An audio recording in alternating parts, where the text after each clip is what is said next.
A 3-week firefighting training course for entry-level members of the Saint Lucia Fire Service culminated with a live firefighting drill in Vieux Fort.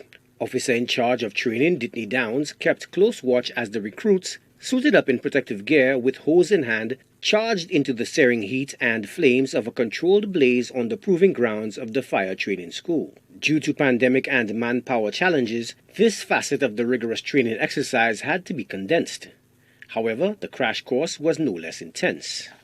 Today we exposed them to some live fire, what we call live fire training, and I'm quite satisfied with what I saw.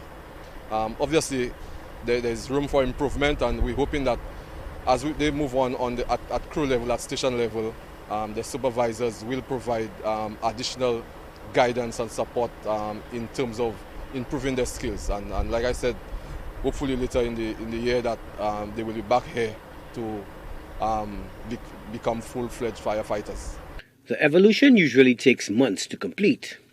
Like I said at the beginning of the course, it's a shortened version of training for these recruits.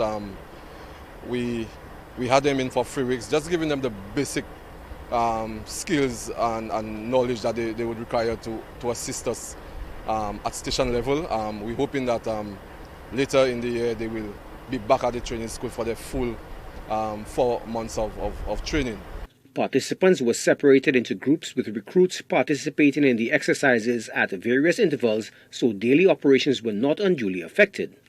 Downs says officials sought to accentuate the basics. We started with 50. Unfortunately, one dropped out because of he dropped out of the training, so we presently have 49.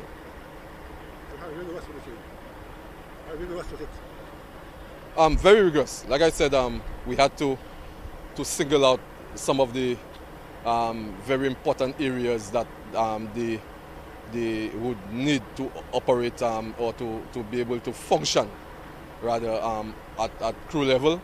So, and it was a shortened version, so it was very rigorous. I have to say it was intense, and I'm quite satisfied with the outcome. Understaffed and constrained by the pandemic, the Saint Lucia Fire Service has dramatically scaled up training in a number of areas, including the new EMT protocols and emergency vehicle operations. Joachim Duplessis, HDS News Force.